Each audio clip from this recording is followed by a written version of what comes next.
Tendre Père, encore une fois de plus, merci. Nous te sommes infiniment reconnaissants encore ce dimanche matin. Si nous nous sommes réveillés, c'est pas que nous sommes extraordinaires. Nous ne sommes pas maîtres du souffle. Mais c'est toi qui as décidé ainsi de nous conserver la vie. Encore une fois de plus, merci. Merci pour mon frère. Merci pour ma sœur qui est venue encore ce dimanche pour te louer, pour t'adorer, pour t'exalter, pour écouter ta parole. Voici le moment venu où nous voulons partager cette parole que tu as mise dans nos cœurs. Laisse qu'elle nous parle et que nous ne sortions pas de ce lieu tel que nous sommes entrés.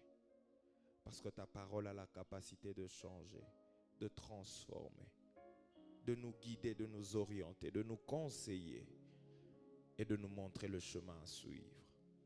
Qu'à toi seul revienne la gloire, l'honneur au siècle des siècles, au nom de Jésus. Amen. On peut m'aider à acclamer le Seigneur? Merci. Est-ce qu'on peut bien m'aider à pousser des cris de joie pour le roi de rois, le Dieu tout-puissant? Amen. Avant de te rasseoir, aide-moi à saluer 2-3 personnes. C'est encore la période des vœux, donc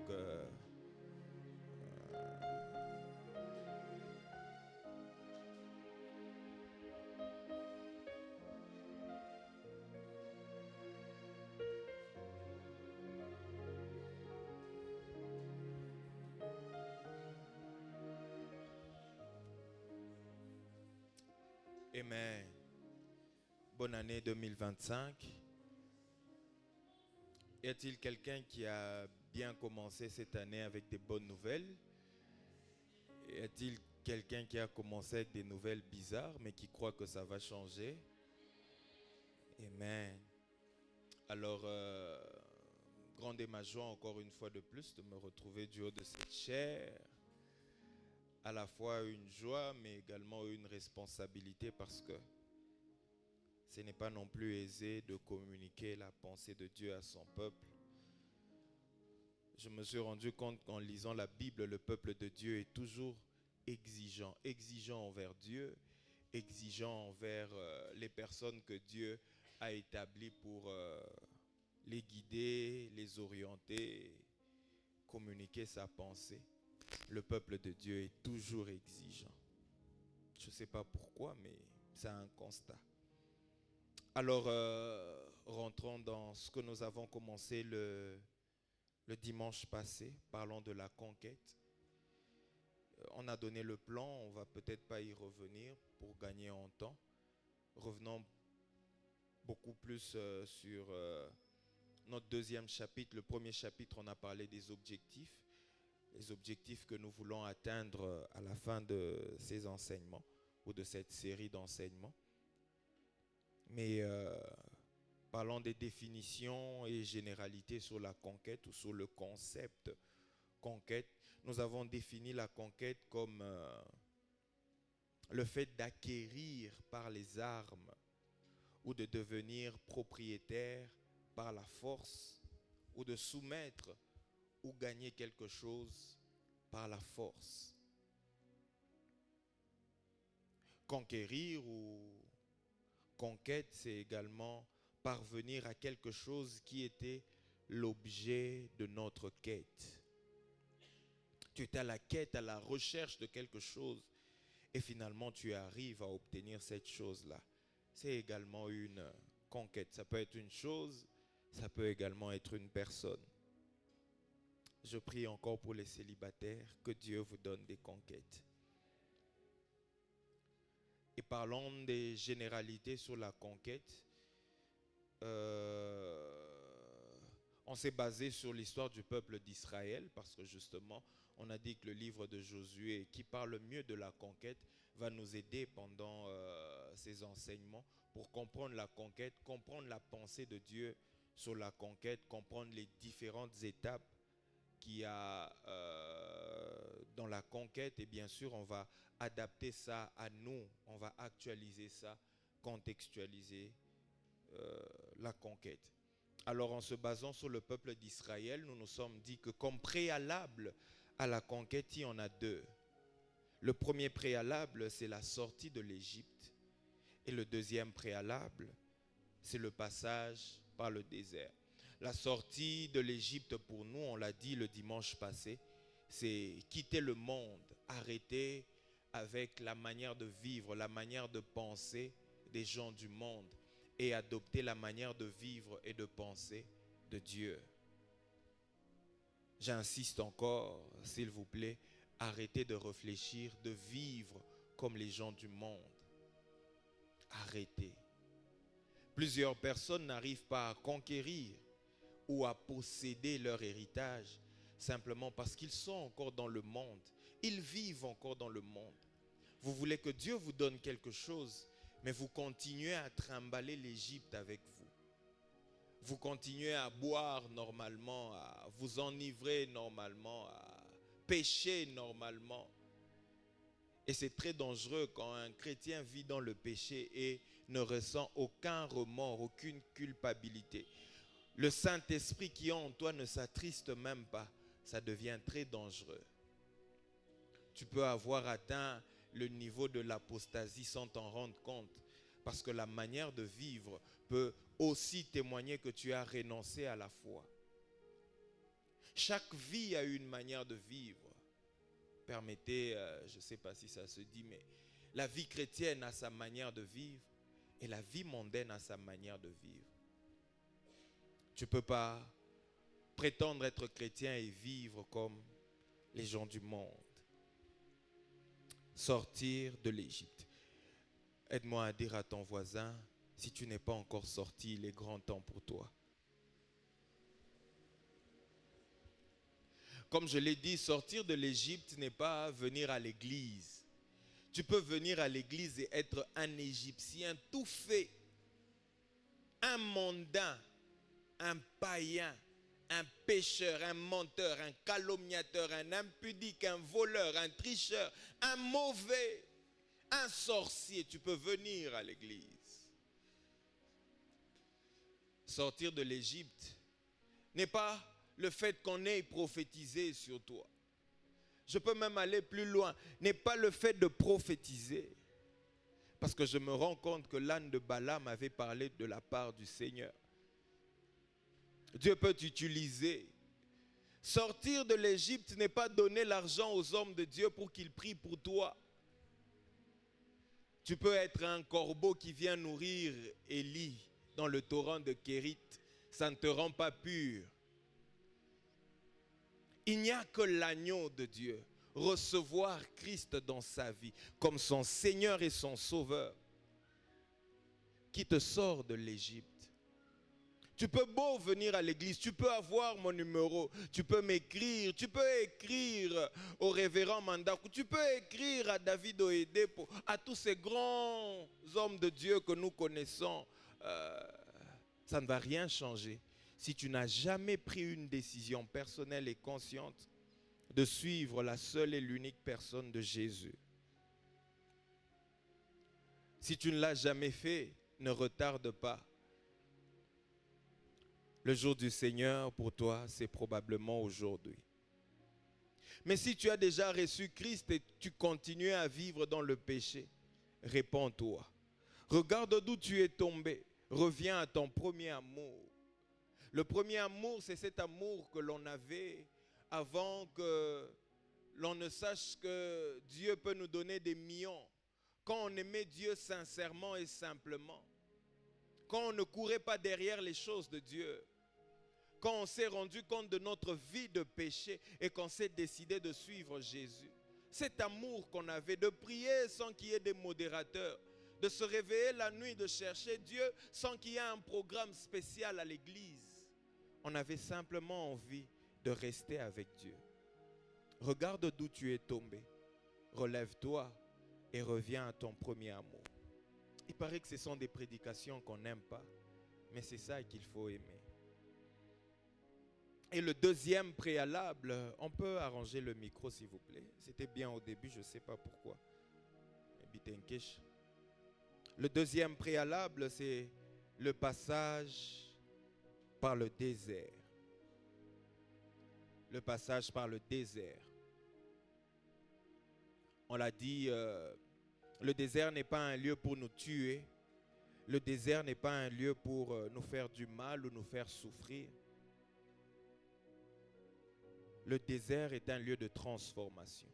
Le désert est un lieu où Dieu enlève l'Égypte en nous.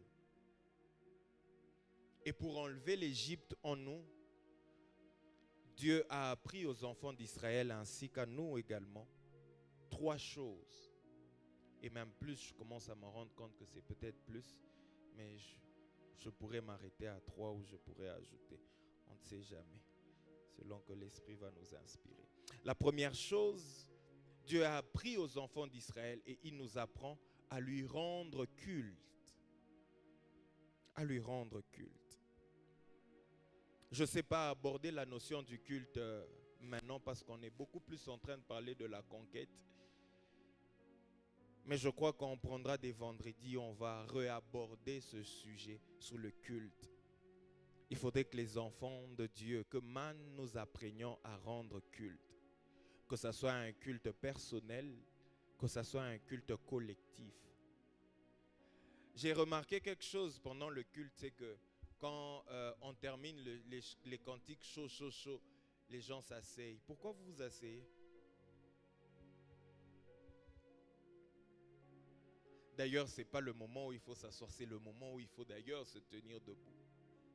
Est-ce que vous savez que quand Dieu donne sa conception du culte au travers du tabernacle, il n'y avait pas de chaise?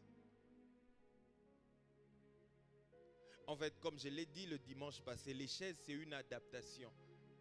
Lorsqu'il y a eu les synagogues, il y a une différence entre synagogue et temple. Les synagogues, les enfants d'Israël les ont créées quand ils étaient en déportation, pour se réunir, pour se rappeler la loi de Dieu. Et c'est là que les sacrificateurs ou les pharisiens, les scribes se tenaient pour expliquer aux enfants d'Israël la loi de Dieu, parce qu'ils avaient péché contre la loi de Dieu et Dieu les avait emmenés captifs sur une terre étrangère. Et c'est comme ça qu'il y a eu ces adaptations, ces modifications par rapport au culte. Mais en soi, il n'y avait pas de siège ou de chaise. De chaise, voilà, on y arrive. Français, il y a quoi et toi? Il n'y avait pas de chaise, il n'y a qu'un seul trône. Il n'y a qu'un seul roi qui doit s'asseoir sur le trône. Nous autres là qui devons rendre culte à Dieu. Curieusement, au ciel, même les 24 vieillards qui ont des trônes, à un moment, ils se rendent compte qu'ils ne sont pas dignes de rester sur le trône. Ils se prosternent parce qu'il n'y a qu'un seul qui mérite de rester sur le trône.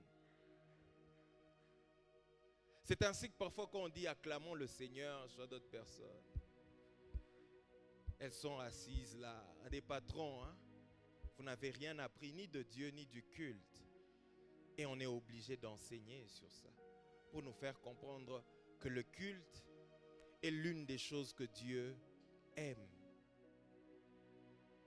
Et dans le Nouveau Testament, l'apôtre Paul nous donne un élément important pour un culte et un culte agréable. Romains chapitre 12, verset... Non, c'était une question. Verset? C'est pas un. 2 parle du renouvellement de l'intelligence. Mais 1 parle de quoi? Pardon? Cela sera de votre part un culte? Exactement. Ce qui fait que dans la nouvelle alliance, la notion du culte s'ajoute encore un peu plus. Où on doit s'offrir, offrir nos corps, nous offrir totalement et complètement à Dieu. Et c'est ça qui constitue le culte. Au-delà de tout ce qu'il y a, louange, adoration, prière et consort, le culte agréable à Dieu, c'est lorsque l'on s'offre totalement à lui. J'insiste encore, arrêtez de venir au culte à l'heure qui vous plaît, à l'heure qui vous convient. Le culte n'est pas fait pour vous, il est fait pour Dieu. Dieu ne doit pas vous attendre, c'est vous qui devez attendre Dieu.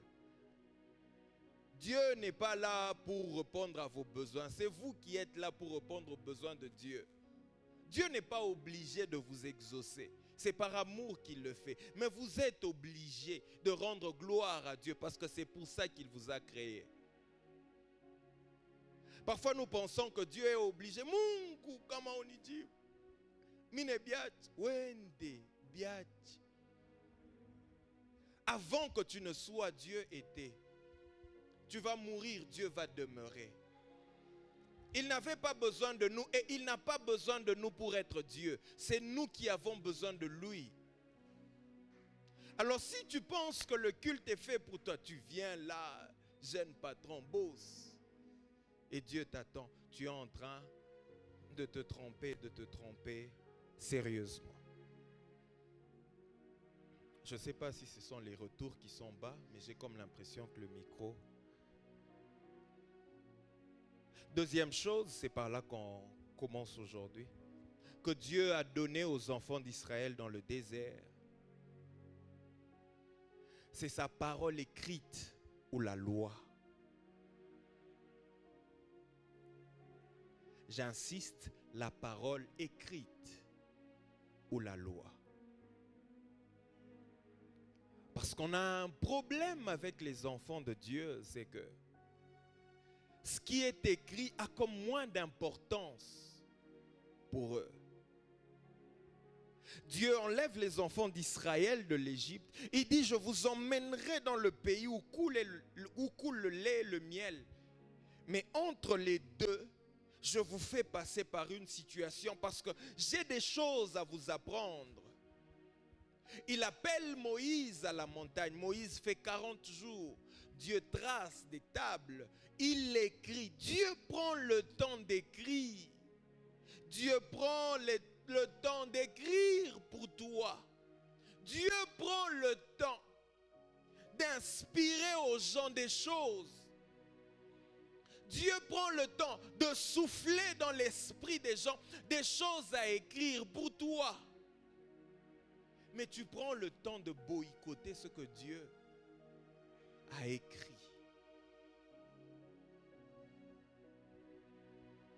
Regarde ton voisin, dis-lui, pourquoi tu ne lis pas la Bible?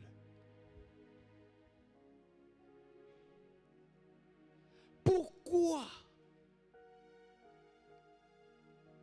Tu ne peux pas conquérir si tu ne conformes pas ta vie à ce qui est écrit.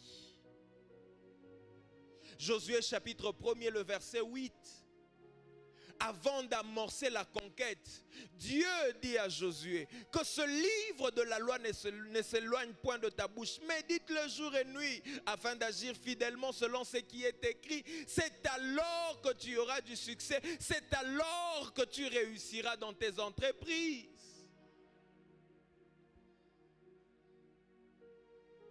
Pourquoi tu négliges ce que Dieu t'a donné? Dieu a mis tellement d'importance dans la parole écrite, tellement d'importance. J'insiste, la parole écrite. Parce que la prophétie également, c'est la parole de Dieu. L'enseignement également, c'est la parole de Dieu. Mais la parole écrite, Dieu a pris le temps d'écrire. Il a pris son doigt, il a écrit. Il a donné aux enfants d'Israël. Mais ils ont boycotté. Ils ont voulu vivre selon leurs pensées, selon eux, selon leur intelligence. Comment tu mènes ta vie? Tu ne peux pas mener ta vie en dehors de ce qui est prescrit. Tu ne peux pas. Tu ne peux pas vivre en dehors de ce que Dieu a écrit. Impossible.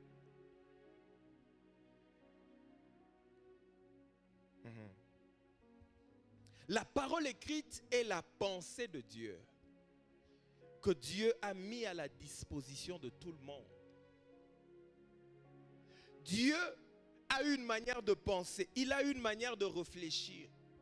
Il réfléchissait sur comment faire parvenir ma manière de concevoir les choses aux hommes. Je mets ça par écrit. C'est l'idée de Dieu, c'est la pensée de Dieu. Par rapport au mariage, tu ne peux pas aller écouter les chansons de Ko, de Fa, de We, de J. et dire que je vais tirer des conseils. Non, rentre dans la parole de Dieu. C'est Dieu qui a institué ça. Vois comment Dieu réfléchit. Quand Dieu dit que mes pensées ne sont pas vos pensées, en fait, il est en train de comparer la pensée de l'homme à sa pensée à lui. Mais Dieu a réduit l'écart entre sa pensée et notre pensée au travers de la parole de Dieu, de sa parole, de la parole écrite. Ainsi, quand tu te donnes à la parole écrite, tu commences à réfléchir comme Dieu. Tu commences à penser comme Dieu. Tu commences à comprendre les choses comme Dieu les comprend. Celui qui néglige la parole refuse de réfléchir comme Dieu. Celui qui néglige de lire la Bible refuse de comprendre les choses comme Dieu les comprend. Exode chapitre 24 verset 12. Le but pour lequel Dieu a écrit cette loi. Exode chapitre 24 verset 12. La version Louis II dit, l'Éternel dit à Moïse, monte vers moi sur la montagne et reste là.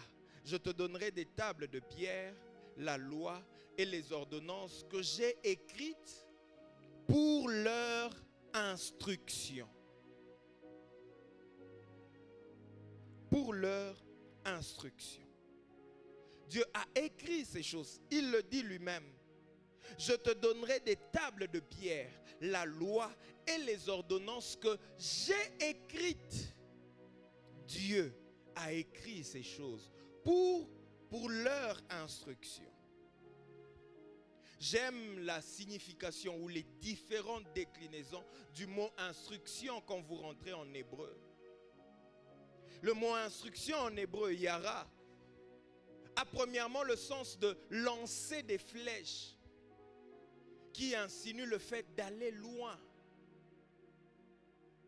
Mais également, yara veut dire informer. Yara veut dire indiquer, montrer ou diriger. Yara veut dire arroser ou répandre la pluie. Yara veut dire élever. Yara veut dire percer ou lancer. Qu'est-ce que tout ça veut dire? Ce sont les effets que peut produire la parole de Dieu. La parole de Dieu a la capacité de t'emmener loin. La parole de Dieu a la capacité de te montrer le chemin qu'il faut suivre. A la capacité de te diriger, de t'orienter. La parole de Dieu peut arroser ta vie. La parole de Dieu peut t'élever. La parole de Dieu peut te permettre de percer. Et Dieu a écrit ces choses justement pour te permettre de vivre la percée, l'élévation. Pour que ta vie soit arrosée de bénédictions. Pour connaître le chemin à suivre. T'indiquer le chemin. Psaume 32, 8 dit, je t'instruirai, je te montrerai le chemin que tu dois suivre. La parole écrite te montre le chemin à suivre. Tu veux orienter ta vie, oriente-la en fonction de la parole écrite. Ne l'oriente pas en fonction d'un homme. L'homme peut se tromper. Même l'homme de Dieu peut se tromper. Mais la parole de Dieu, la parole écrite par Dieu, ne se trompe jamais. Alors au grand jamais.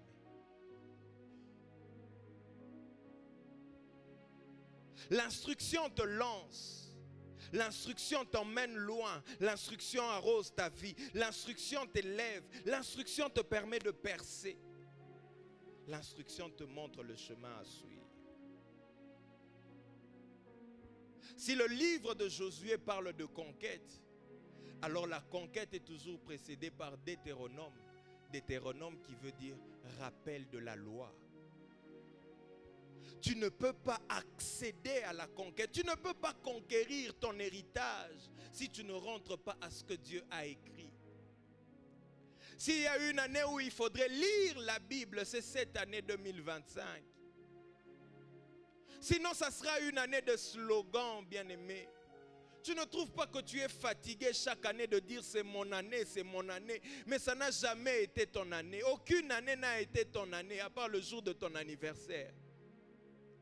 Il n'y a aucune année. Cette année, tu as des slogans, mais il y a des principes, il y a des préalables. Tu veux entrer dans le pays où coule le lait, le miel, s'il te plaît. Rentre dans ce que Dieu a écrit. Il a tout écrit, il a tout mis par écrit pour toi.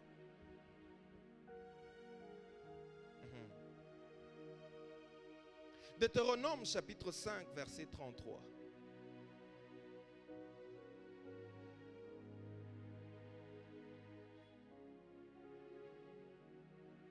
Deutéronome chapitre 5, verset 33.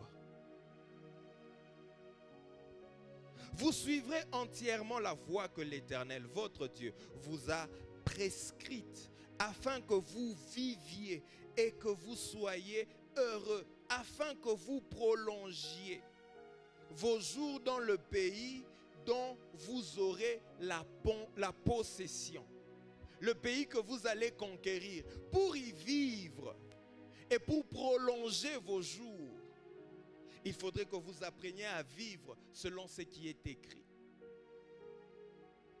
Pour certains, cette année, il paraît que la conquête, ça sera le mariage, pour d'autres le travail, pour d'autres l'argent, pour d'autres le ministère, pour d'autres je ne sais pas quoi, pour d'autres colosie, pour d'autres la politique, pour d'autres ceci, cela. Chacun a son domaine où il veut entrer et posséder ce que Dieu lui a promis. Mais Dieu est en train de parler par Moïse et leur dire, si vous ne voulez pas seulement posséder, mais prolonger ce que je veux vous donner comme possession, vivez selon ce que je vous ai écrit. Ainsi, il y a des gens qui reçoivent les choses de Dieu, mais qui ne gardent pas ça pendant longtemps, simplement parce qu'ils commencent à vivre en dehors de ce qui est écrit. La parole de Dieu nous montre comment vivre dans ce que Dieu a prévu pour nous et prolonger cela. Tu peux permettre à ta fille, à tes enfants, aux enfants de tes enfants de continuer à vivre les bénédictions de Dieu si simplement tu sais vivre selon la parole de Dieu. C'est ainsi que le psalmiste David pouvait dire, j'étais jeune, j'ai vieilli, je n'ai jamais vu le juste abandonné, ni sa postérité mendier le pain. Pourquoi? Parce qu'il sait vivre selon ce qui est écrit et il prolonge les bienfaits de Dieu. Il y a des gens qui vivent des bonheurs éphémères, de semblants des visitations de Dieu. Une petite grossesse, fausse couche, espoir écueilli. Pourquoi? Parce que tu ne sais pas vivre selon ce qui est écrit. Aide-moi à dire à ton voisin, Dieu ne te conduira pas toujours par prophétie. Tu ne vivras pas toujours de la prophétie des songes. Pastamir ilota, imashkumina lota, vita yo ikwa. Il y a des gens qui pensent que leurs songes ont plus de valeur que la parole écrite.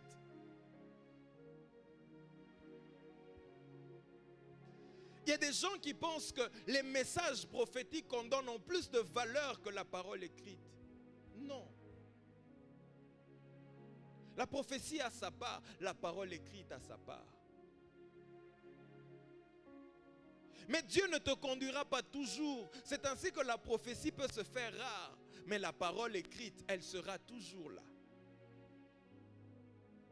Il est très dangereux quand la prophétie prend l'ascendant et que la parole écrite n'est plus de mise dans une assemblée, dans une vie. Ça devient très dangereux.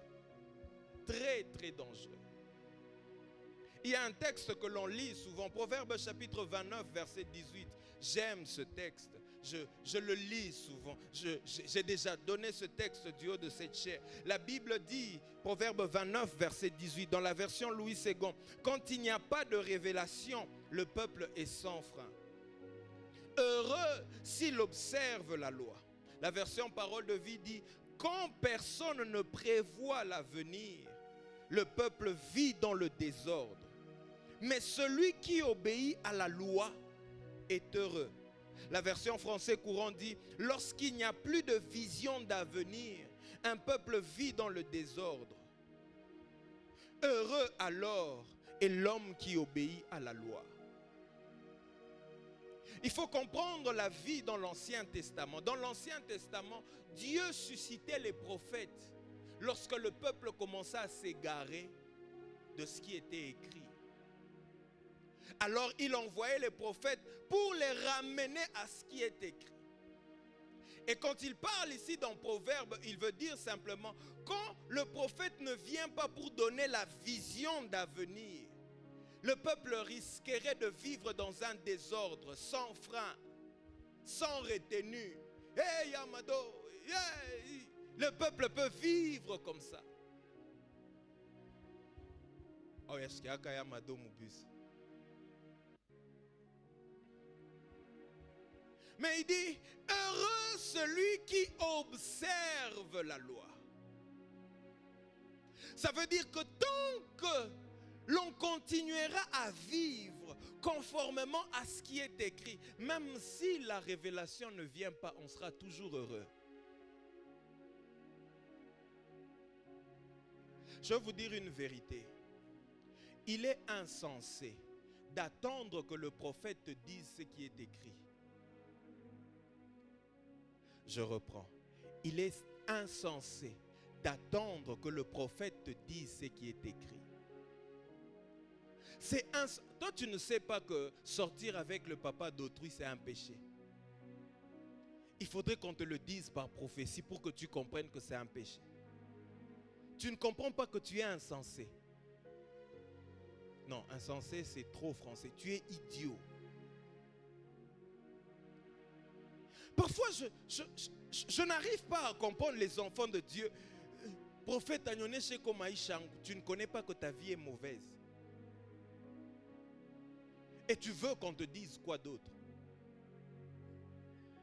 Et c'est ainsi qu'aujourd'hui, les prophètes préfèrent donner des paroles de connaissance, énormément de paroles de connaissance ou des choses que tu connais. Et tu tombes même. Je ne suis pas contre ça. Je ne suis pas contre ces choses. Sinon, on ne laisserait pas les prophètes passer ici. Mais s'il vous plaît, que tout ce qu'on nous dise soit conforme à ce qui est écrit. C'est ça notre unité de mesure. Un jour, j'étais scandalisé, que je partage avec vous. J'ai vu un prophète prophétiser une dame. Elle était deuxième femme. Prophétise à cette dame, Minamona papa, anakwa ministre. Et c'est vrai, la semaine qui a suivi, le gouvernement est sorti. Le monsieur est devenu ministre dans ce gouvernement-là. Mais la prophétie, on a donné à la deuxième femme. Et la deuxième femme a compris que puisque la prophétie est passée par moi, c'est que ce mariage, c'est le mien. Elle a commencé à se battre pour arracher ce mariage. Réfléchissons une minute. Allez réfléchir à la maison. Mais je me suis posé une question. Cette prophétie encourage-t-elle la polygamie ou bien? Et je me rends compte que le peuple de Dieu ne lit pas la Bible. Si cette femme pouvait lire la Bible, elle devait comprendre qu'elle est dans un mariage qui ne lui appartient pas. Et que ce message-là ne la concernait pas, concernait cet homme qui devait devenir ministre. Je ne sais pas comment vous allez comprendre ça, ce message-là, mais c'est quand même un peu bizarre. Faites très attention si votre vie n'est plus réglée selon la parole de Dieu et qu'elle est réglée selon autre chose. Dieu a tout mis par écrit. Prends avec moi ta Bible, Proverbe chapitre 22.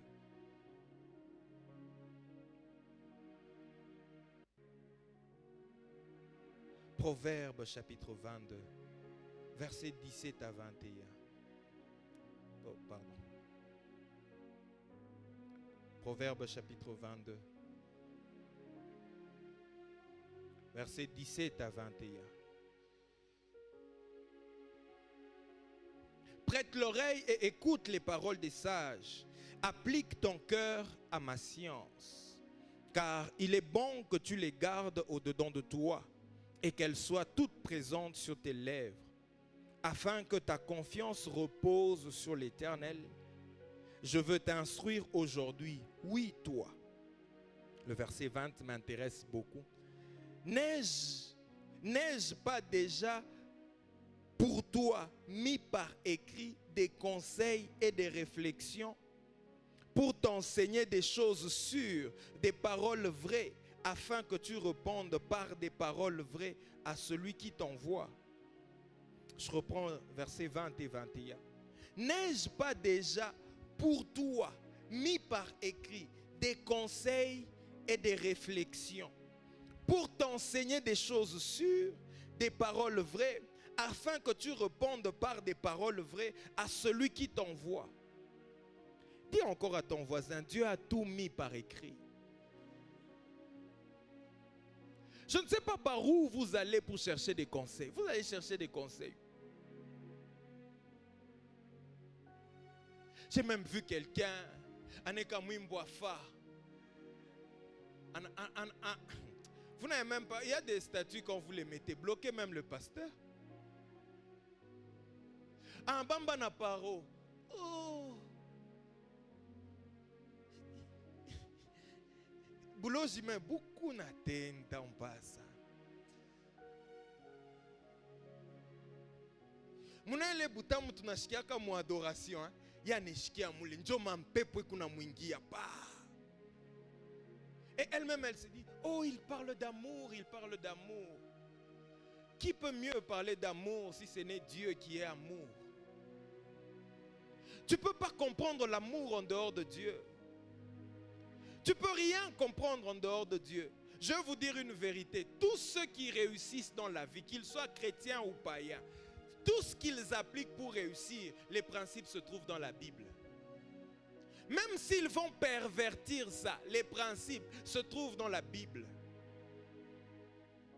Les meilleurs enseignants sur le leadership, sur le développement personnel, tirent les principes de la Bible et ce sont des pasteurs.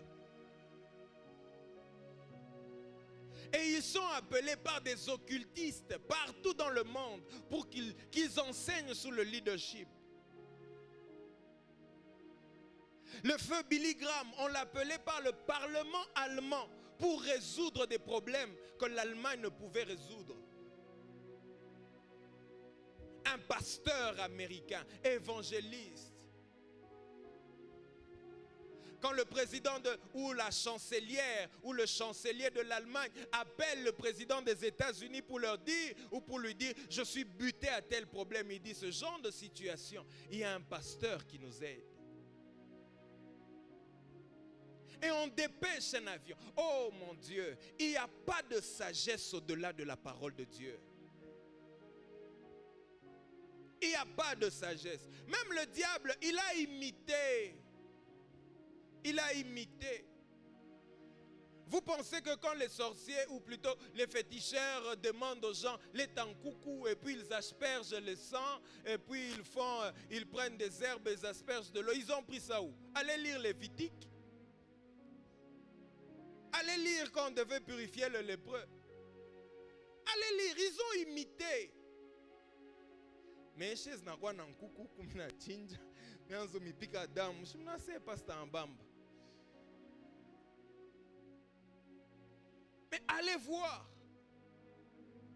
Où est-ce qu'ils ont appris le système de dire donne une offrande, donne quelque chose, dépose de l'argent ici? C'est écrit. Ils ont perverti. Je vous ai fait lire un proverbe ici pour vous montrer que celui qui fait des présents aux grands s'ouvre des portes. Il se crée des opportunités. Mais les gens du monde ont fait ça de la corruption. Ils ont perverti ça. Il paraît que si tu veux prêcher, commence seulement à envoyer les unités au pasteur. Tu vas prêcher. Non, c'était pour rire. Il a tout mis par écrit.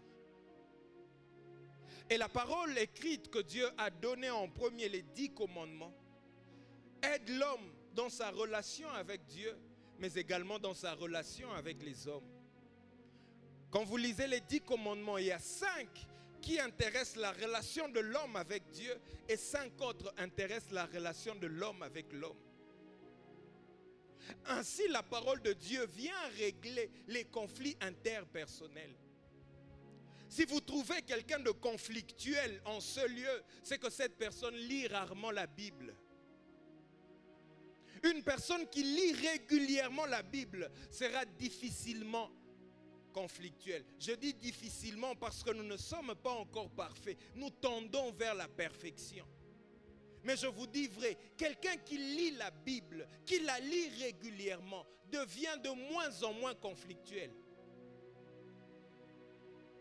Quand vous trouvez quelqu'un, conflit à gauche, conflit à droite, on ne cite que toi. Non, c'est que tu ne lis pas la Bible, tu ne la mets pas en pratique. Tu ne tueras point, tu ne donneras point de faux témoignages, tu ne commettras point d'adultère. Quand tu regardes ces principes-là, tu vois que ça arrange ta relation avec ton voisin, avec ton prochain. Regarde ton voisin, dis-lui si tu es conflictuel, lis la Bible. Il y a même des gens pendant que je parle, ils disent pasteur. Tu sais, hein, mieux vaut résister aux hommes que de résister à la parole de Dieu. Il n'y aura plus d'issue pour toi. Si la parole de Dieu ne peut pas te changer, tu es inchangeable et c'est fini pour toi. Fais un effort, va voir cette personne-là, parle avec elle. Et la parole de Dieu est ce fondement sur lequel nous devons bâtir nos vies. Celui qui bâtit sa vie en dehors de la parole de Dieu est appelé à disparaître, à s'effacer. Matthieu chapitre 7, versets 24 à 27. Matthieu chapitre 7, versets 24 à 27.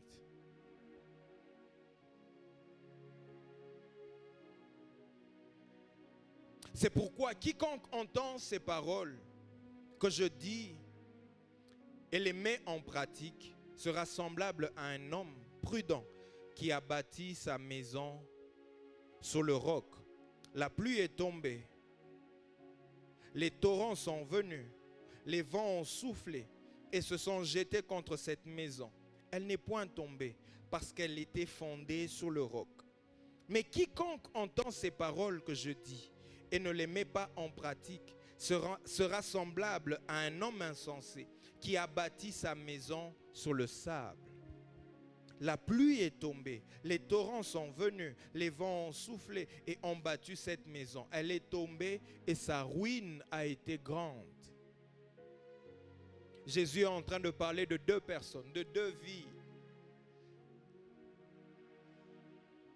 2 personnes qui bâtissent leur maison.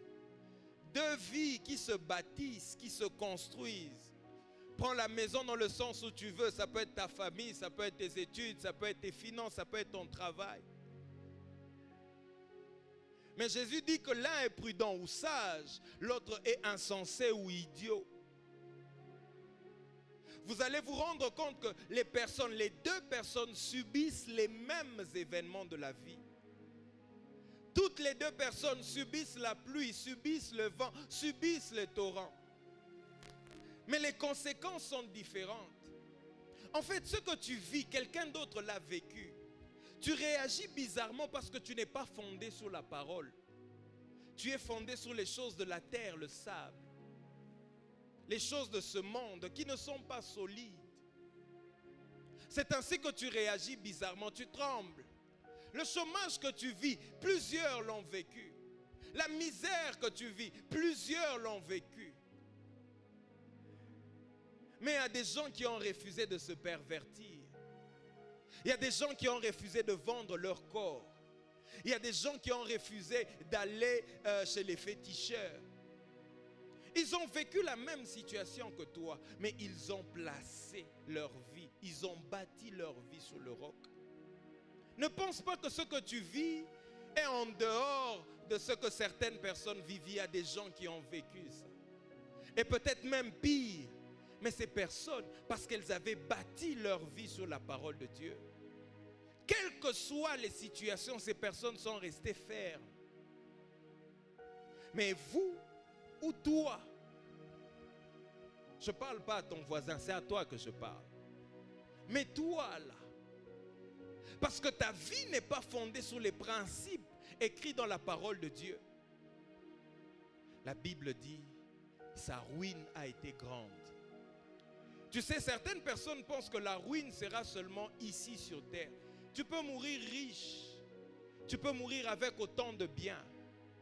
Mais si tu n'avais pas bâti ta vie sur le roc, au jour du jugement dernier, ta ruine sera grande. Je n'arrive pas à comprendre, je l'ai dit le vendredi, je n'arrive pas à comprendre, même le mercredi, comment la notion de l'éternité disparaît dans la tête des chrétiens. Vous savez, si on doit se baser sur l'histoire des enfants d'Israël, l'Égypte, symbole du monde, le désert, symbole du lieu de transformation, le Canaan, symbole de la terre promise. Notre terre promise, ce n'est pas la terre.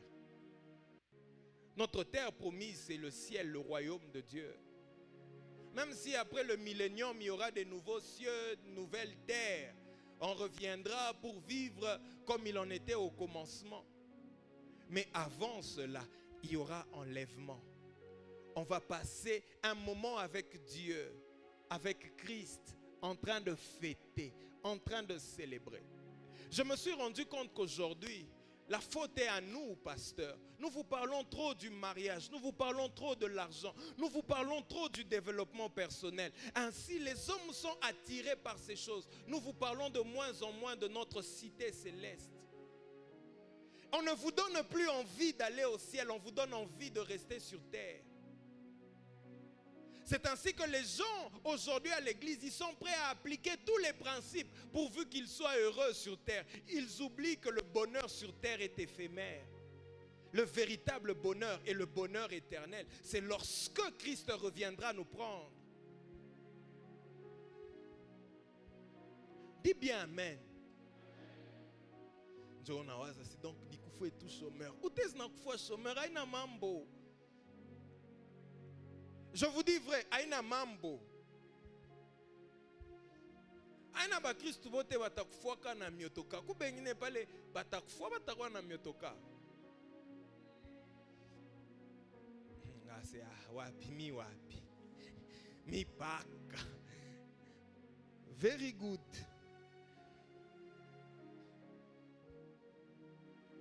Fonde ta vie sur la parole de Dieu. Quelle que soit la situation qui arrivera, bonne ou mauvaise. J'ai toujours dit, ne prenez pas le vent comme mauvaise chose. Le vent dans la Bible peut symboliser le Saint-Esprit. La pluie peut symboliser la bénédiction. Le torrent, la vision du torrent dans Ézéchiel 42 ou 43 parle de l'esprit, du débordement de l'esprit. N'avez-vous jamais vu quelqu'un qui manifeste les dons spirituels et puis il devient orgueilleux, il devient impudique, il devient manipulateur? Pourquoi? Parce que l'Esprit est venu, lui a donné un don, mais il n'avait pas bâti sa vie sur la parole de Dieu. Il ne vivait pas selon les principes de Dieu. J'ai vu des prophètes engrosser des sœurs sur la chair de l'Église. J'ai vu des hommes de Dieu puissants faire des choses inimaginables parce qu'ils se sont égarés des principes de la parole de Dieu, pensant que le don allait couvrir. J'ai vu des gens qui n'avaient rien, la pluie, la bénédiction de Dieu les a localisés. Ces personnes ont arrêté avec l'église. Ces personnes ont commencé à prendre l'alcool normalement et vous expliquer comment c'est l'ivresse qui est un péché. Et vous expliquer comment ils prennent ce vin-là pour l'appétit. Pata mambo. Utawaza. On a vu des gens bénis. Je prie que Dieu garde nos cœurs. Je prie que Dieu garde nos cœurs. Que Dieu garde nos cœurs. Bien-aimé, cette année, vous savez, quand Dieu parle, c'est que Dieu a déjà accompli la chose. Tu vas posséder les choses que Dieu t'a promises. Tu vas les posséder. Mais s'il te plaît, quand tu y entreras, quand tu posséderas ces choses, vis selon la parole de Dieu. Continue à marcher selon les principes de la parole de Dieu. Que la gloire ne t'éloigne pas. Ne sois pas comme Salomon, tu ne sais plus compter tes femmes, ni tes concubines. On a fait course, on a fui à Nanani. Comme on nous parle souvent d'une famille qui est parmi les premières familles ici à Colosie à avoir une sous-traitance. Mais à cause de l'argent, les frères allaient emmener les prostituées du Brésil. Je crois que vous connaissez la famille et vous avez vu comment la ruine a été grande.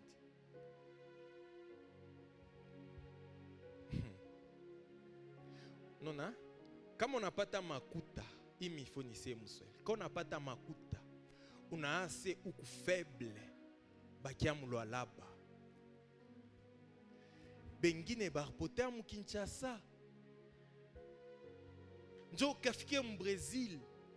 Mule mu carnaval bana mukebe na temba kwa shomango. Frère, ushende tout. Kama ende ku Brésil, unakufa. Mune j'exposa ka tout boule sinon il faut jouir. Il y a des jouissances qui te perdent. N'y va pas. Et je vous dis vraiment, il y a des endroits où je n'irai pas. Même si Dieu me donne des millions, je t'endako. Tabakia umuna baser betu bakvola marido. Tu n'avakia nabo. Kama mnanzo tuangusha, tunenda shibote mtabernacle.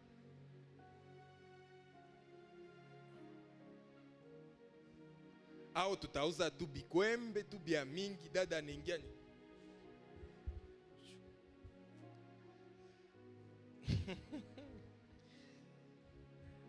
La première chose, le culte. La deuxième chose, la parole écrite. La troisième chose, Dieu leur a appris à apprendre à compter sur Dieu, sur lui et à lui faire confiance. Apprendre à compter sur Dieu et à lui faire confiance. Dans le désert, Dieu nous apprend à compter sur lui et à lui faire confiance. Parce qu'en fait, le désert, c'est un lieu désertique. Il n'y a rien. On appelle ça désert parce qu'il n'y a rien. C'est un lieu où il n'y a rien. Tout est sec. Tout est bizarre. Tu n'as rien dans le désert. Tu n'es rien dans le désert. Mais Dieu te fait passer et il t'oblige de vivre dans ce milieu-là. Comment vivre dans un endroit où il n'y a rien? Comment vivre dans un milieu où les conditions atmosphériques sont invivables? La journée, il fait tellement chaud, il y a un soleil ardent, il n'y a pas d'arbre où se cacher, où s'abriter, où avoir de l'ombre. La nuit, il fait tellement froid, tellement froid, tellement froid. Comment se protéger? Comment vivre dans un tel milieu? Où de loin l'ennemi peut te voir. Tu ne sais pas où te cacher. Et quand tu passes par le désert, tu apprends que la vie c'est Dieu. Je ne suis rien sans Dieu. Je n'ai rien sans Dieu. Si je mange, c'est Dieu. Si je m'habille, c'est Dieu. Si je peux étudier, c'est Dieu. Si je suis ce que je suis, c'est Dieu. Dieu nous fait passer par le désert pour nous apprendre à compter sur lui. Pour que quand on arrivera dans la terre promise, quand on va habiter des maisons que nous n'avons pas construites, que nous ne puissions pas dire que ce sont nos mains qui nous ont permis d'acquérir cela. C'est par ma force que j'ai eu cela. Non, c'est pour que nous puissions dire, c'est Dieu qui nous a permis d'acquérir ces choses. C'est là dans le désert où on apprend que Dieu est un Père responsable. Où où il se rend compte que la journée, il y a un chaud soleil, alors je vais me transformer en nuée pour vous servir d'ombrage. La nuit, il fait tellement froid et tellement noir, je vais me transformer en colonne de feu pour être une source de chaleur pour vous. Vous êtes dans un moment où il n'y a rien, Dieu devient tout pour vous. Tu passes par des moments où Dieu te prive de tout. Il te prive en fait de tout ce qui est matériel, mais il ne te prive pas de lui. Il devient tout pour toi. Il t'apprend à compter sur lui. Il t'apprend à compter sur lui, à placer ta confiance en lui. Et les enfants d'Israël ont appris à compter sur Dieu. Bien qu'ils murmuraient, mais ils ont appris à compter sur Dieu. Ils arrivent dans le désert. Qu'est-ce que nous allons boire? Il n'y a pas d'eau. Dieu fait sortir l'eau du rocher. C'est dans le désert où tu te rends compte que rien n'est impossible à Dieu. Rien ne lui est impossible. Il peut tout utiliser pour répondre à tes besoins. Ils arrivent devant la mer de Mara. Les eaux étaient amères. Dieu a été capable de rendre l'eau amère en eau douce. Dieu est capable de transformer les situations amères de ta vie en situations douces. Dieu te fait passer par ces situations-là justement pour que tu apprennes à compter sur lui. Pas pour que tu murmures, pas pour que tu te lamentes, mais pour que tu comptes sur lui.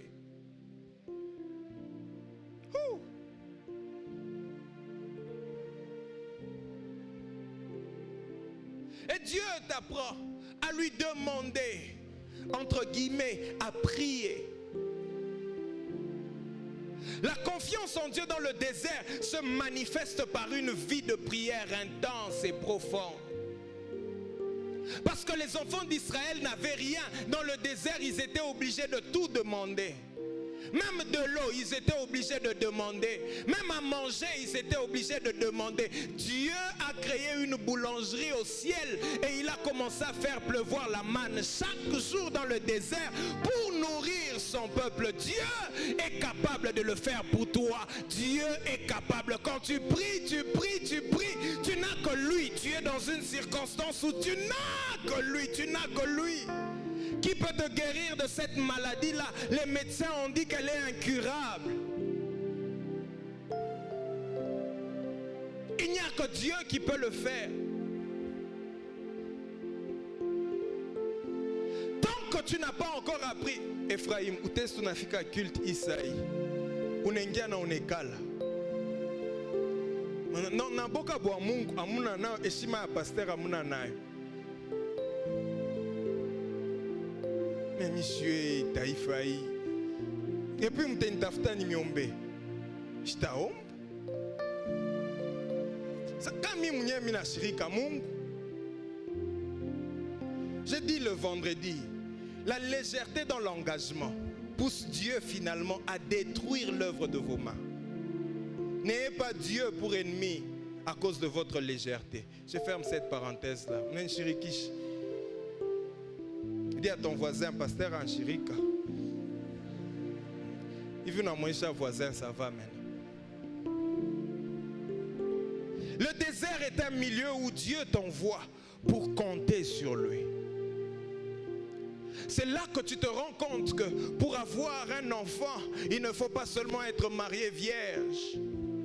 C'est Dieu qui donne les enfants. C'est là que tu te rends compte que le diplôme avec distinction ne trouve rien si Dieu n'ouvre rien. C'est là que tu te rends compte que le bon français peut te garder dans la pauvreté si Dieu ne te donne pas la richesse. Et tu commences à compter sur Dieu. Tu commences à compter sur Dieu. Tu commences à compter sur Dieu. Tu te rends compte de combien tu n'es rien et que Dieu est tout. Tu commences à lui demander tout. Même ce que tu peux avoir facilement, tu lui demandes.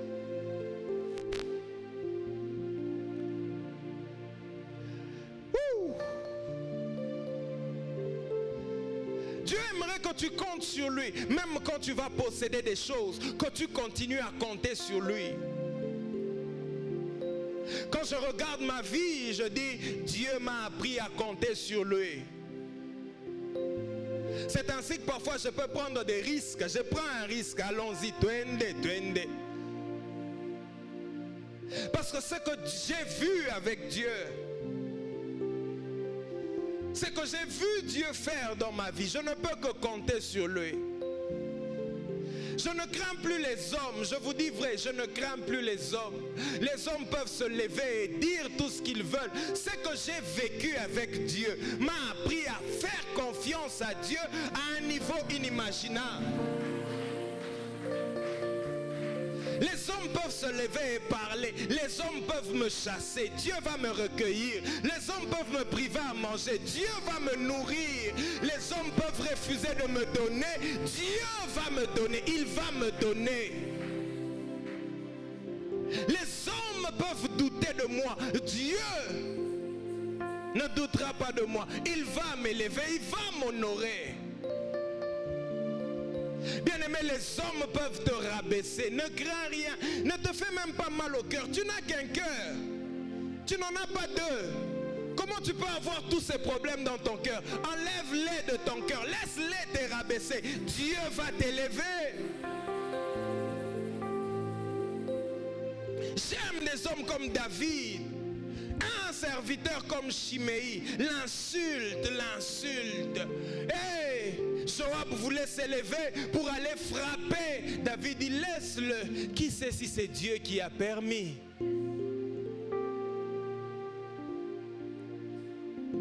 Qui sait si c'est Dieu qui a permis? Oui, je sais que c'est Dieu qui a permis qu'on t'humilie, qu'on te rabaisse, qu'on te chasse, que cette situation traîne. Oui, Dieu a permis pour que tu comptes sur lui, pour que tu comptes sur lui, pour que tu comptes sur lui. Et je vais même plus loin. Dieu a permis pour que tout le monde soit au courant. Parce que quand il va t'élever, il n'aura plus besoin d'aller expliquer à tout le monde. Tout le monde va voir et va comprendre que Dieu t'a élevé. Il y a une façon pour Dieu de faire la publicité. Il t'humilie devant tout le monde pour que quand il va t'élever, que tout le monde se rende compte que tu as été élevé.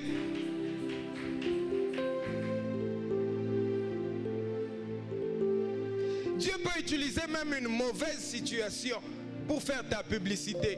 Et vous savez que moi, mon nom est déjà arrivé au gouvernorat. Inafika. Quoi, gouverneur Inafika? Inengia ba. Inekala ba.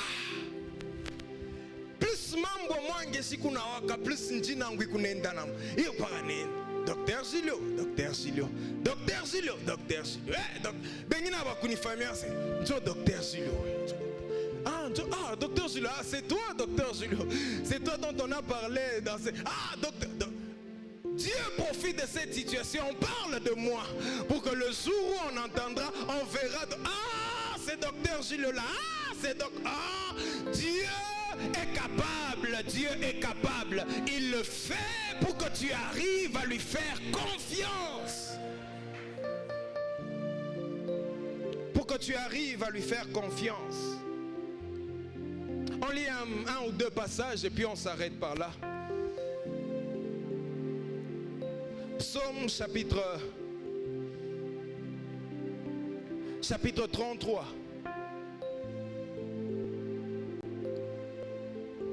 Psaume chapitre 33, à partir du verset 16. Ce n'est pas une grande armée qui sauve le roi. Ce n'est pas une grande force qui délivre les héros. Le cheval est impuissant pour assurer la bataille. Et toute sa vigueur ne donne pas la délivrance. Voici, l'œil de l'Éternel est sur ceux qui le craignent, sur ceux qui espèrent en sa bonté.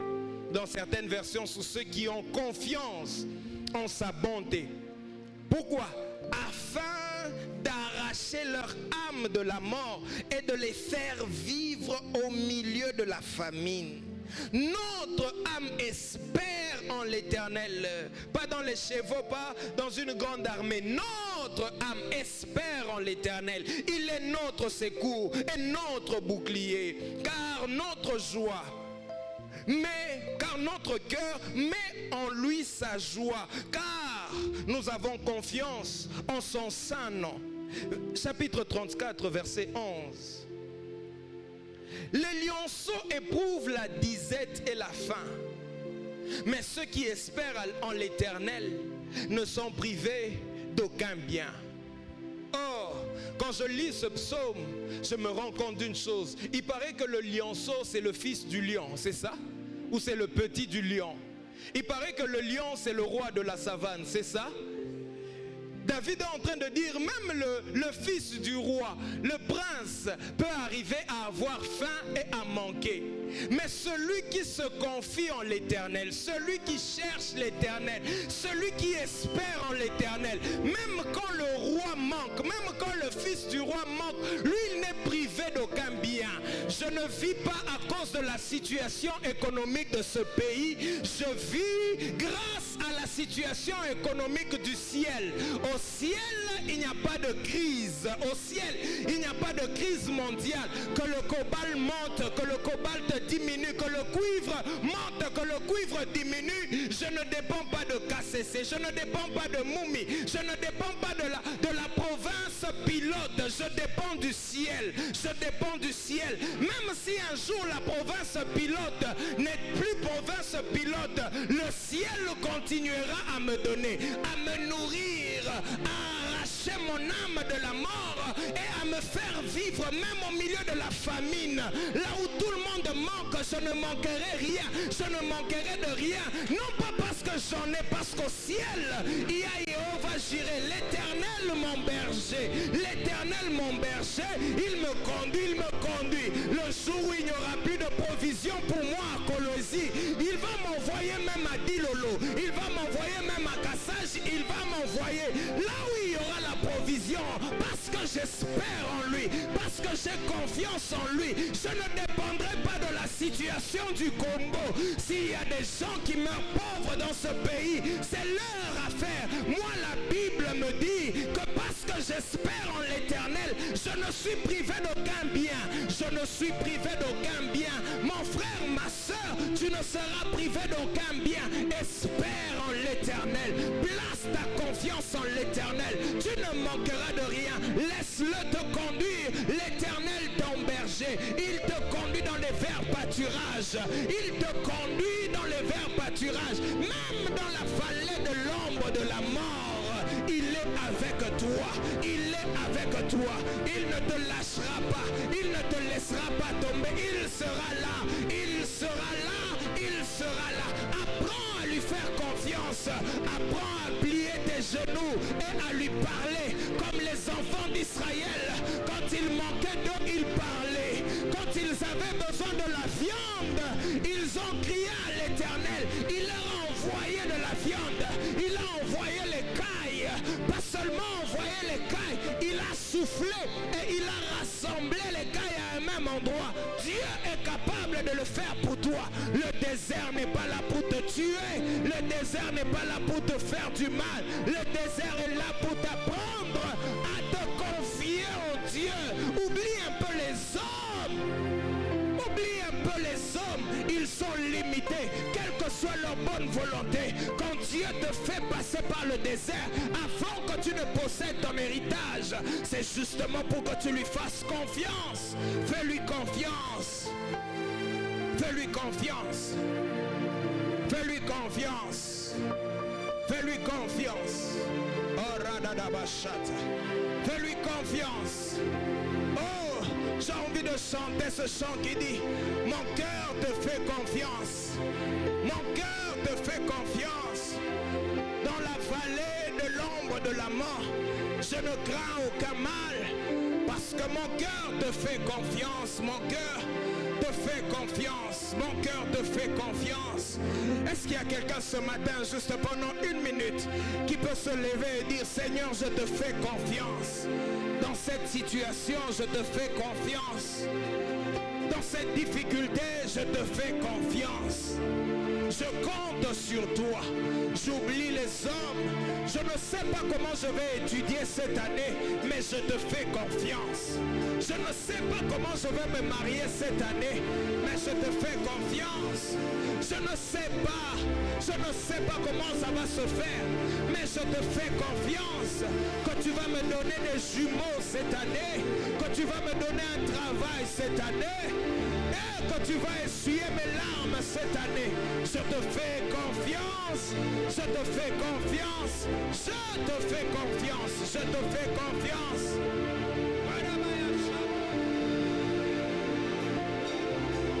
Je ne pleure pas, je ne murmure pas, je te fais confiance. Oh, je ne pleure pas, je ne me lamente pas.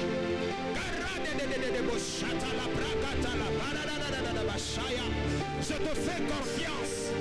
Pour cette église, nous te faisons confiance. En 2025, nous avons décidé de te faire confiance. Nous avons décidé de te faire confiance. Parce que ce que nous pouvons posséder, ce que nous devons posséder, quand nous regardons à nos capacités, nous ne sommes pas capables de les posséder. Nous ne sommes pas capables de conquérir. Mais nous te faisons confiance. Nous te faisons confiance. Nous te faisons confiance. Nous te faisons confiance. Je te fais confiance. Je te fais confiance. Je te fais confiance.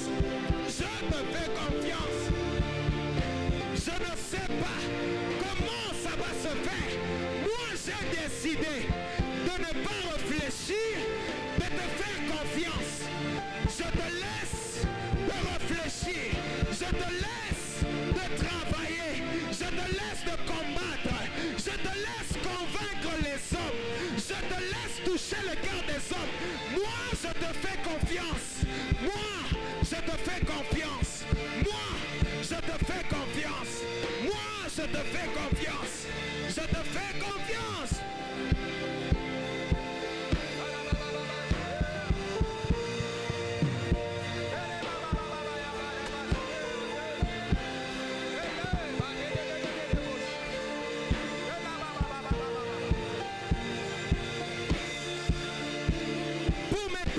Je te fais confiance.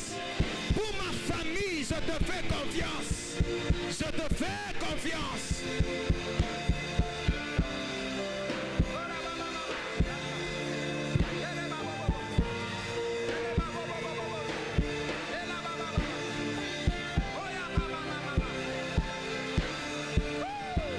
Je te fais confiance.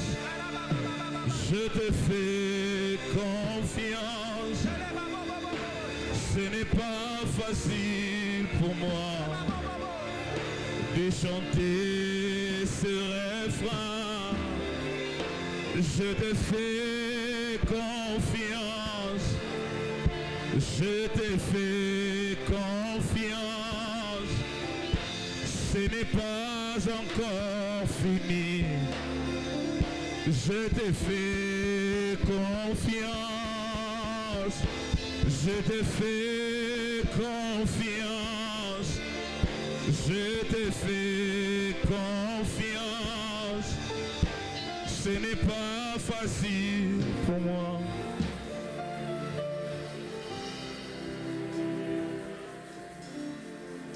Je te chante, je te loue, malgré les temps difficiles.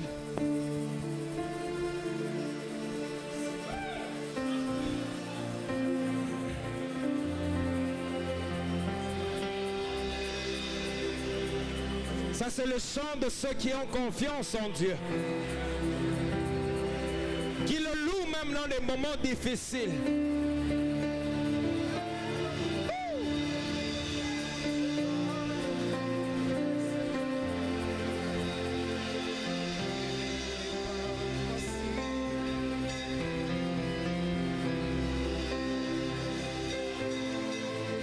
Je ne sais comment le dire, mais par où commencer? Tu m'as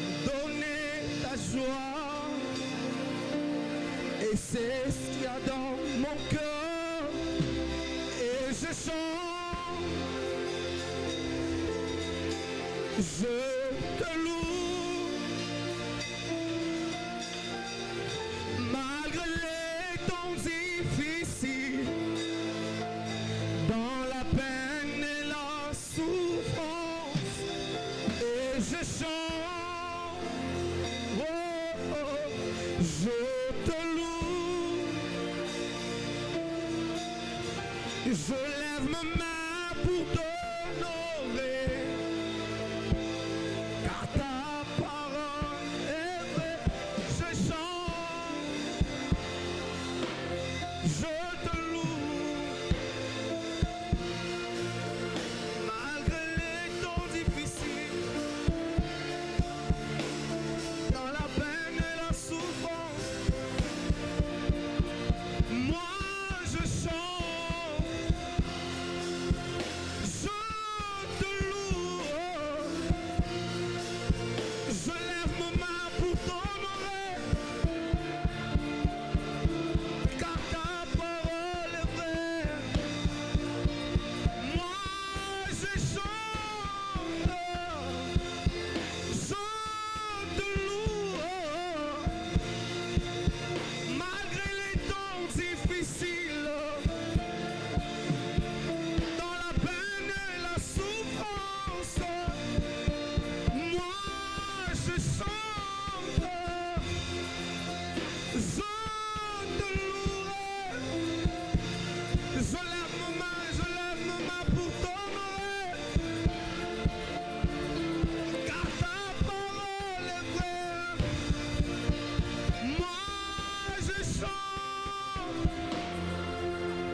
Dans la peine et la souffrance,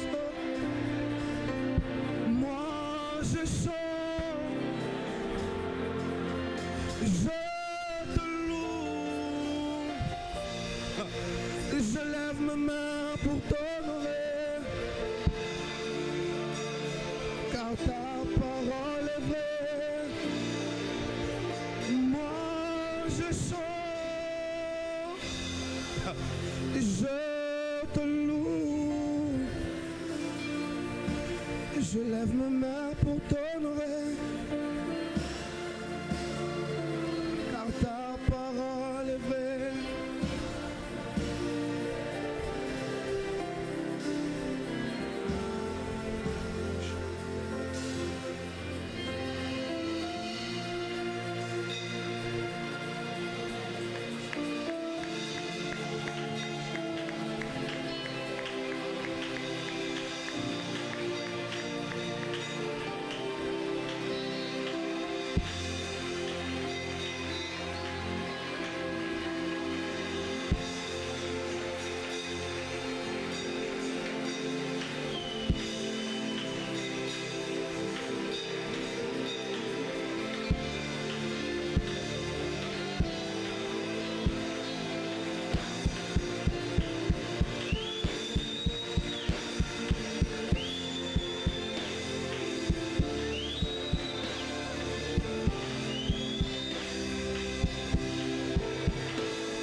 Yes.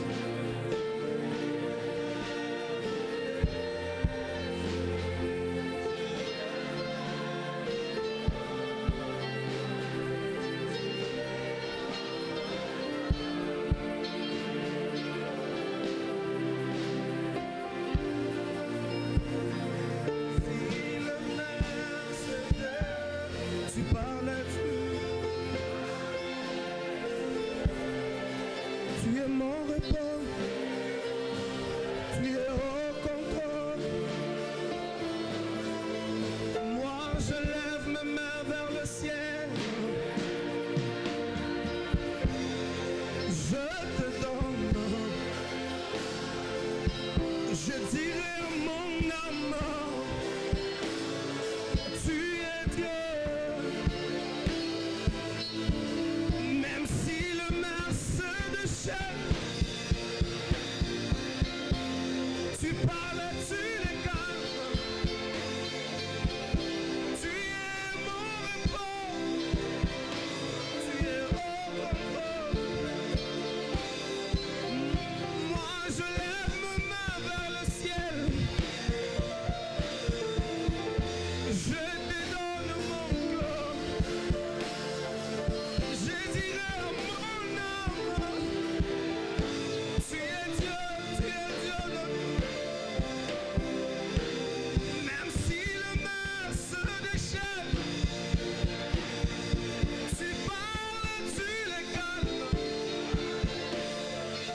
Assurément, Seigneur, tu es au contrôle. Au contrôle de ce qui nous dépasse, tu es au contrôle. Au contrôle de ce que nous ne maîtrisons pas, tu es au contrôle. Au contrôle de ce que nous ne comprenons pas, tu es au contrôle. Voilà pourquoi nous avons décidé de te faire confiance. Nous avons décidé de te faire confiance. Au nom de Jésus. Est-ce qu'on peut acclamer le Seigneur?